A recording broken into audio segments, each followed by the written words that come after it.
Ouais, c'est beaucoup plus simple de faire comme ça. Ouais. Voilà.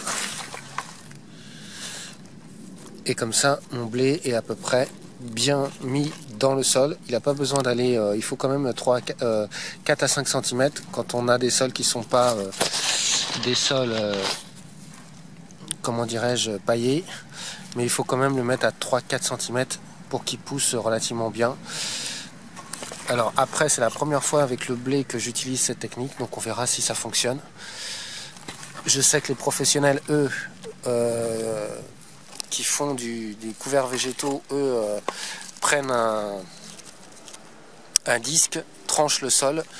Bon, j'ai un petit peu de doute sur cette méthode-là, parce que quand même, on essaye d'avoir des vers de terre. Et quand vous avez un disque qui tranche le sol, qui fait un sillon, et ben vous découpez quand même pas mal de vers de terre. Donc voilà, hop, on continue. Voilà, ça va relativement rapidement, hein. Là, le sol est bon.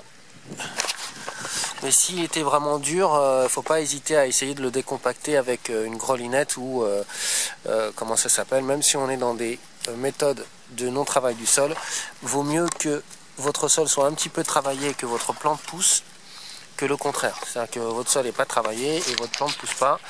Donc il n'y a pas de racines dans votre sol et le sol finit par se dégrader de plus en plus. Donc c'est pas génial. Voilà. Et au fur et à mesure, de toute façon, votre sol, à force d'avoir des racines, de couper, de laisser tout le temps vos racines dans le sol, et ben votre sol va s'améliorer et va être de plus en plus meuble. Ce qui est le cas ici, parce qu'il y a eu du paillage, il y a eu des tomates, il y a eu d'autres, il y a eu des engrais verts aussi. Et ce sol, alors qu'il était très travaillé et qu'il était très dur, commence à être de moins en moins dur. Et ici il est moins dur, tout simplement puisqu'on est en novembre, qu'il a plu et que le sol est humide et qu'il est facilement travaillable. À côté ici, ce que vous voyez ici là, ce sont des févroles. Donc on a des fabacées et ici on aura tout un tas de blé, et avec ce blé on va essayer de faire du pain. Voilà, on a perturbé le moins possible le sol. On voit qu'il y a des petits vers de terre là qui sont quand même sortis.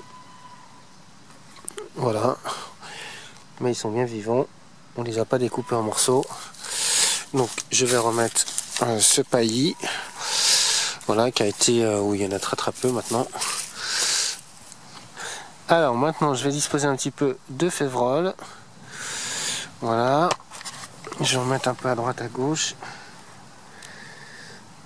de sorte que j'ai peut-être qu'elle va pousser ou pas pousser, mais avec le blé, c'est quand même une plante qui pousse au début du printemps, et les sols là vont avoir aucune racine. Donc j'essaye quand même de mettre un petit peu de févrole. Ah, le sol est un peu dur ici.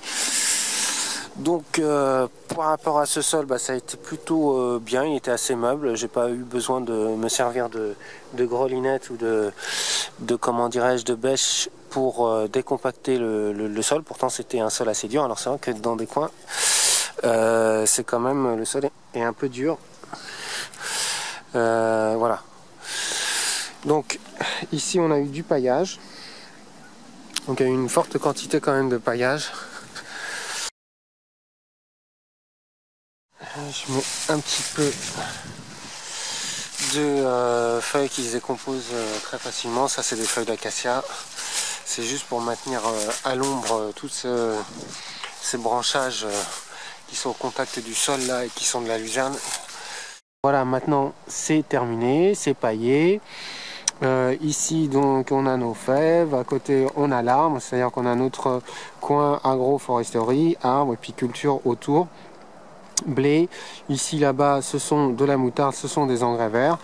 Donc voilà pour cette parcelle qui est relativement petite. Alors bon, la méthode utilisée elle reste perfectible, hein, elle va très certainement évoluer, parce que pour des surfaces un peu plus grandes quand même on met peut-être un petit peu trop de temps, donc il va falloir changer de méthode. Donc voilà pour aujourd'hui, le temps est en train de changer Et ben, on va se retrouver pour un prochain sujet, une prochaine fois. Et je vous dis à bientôt.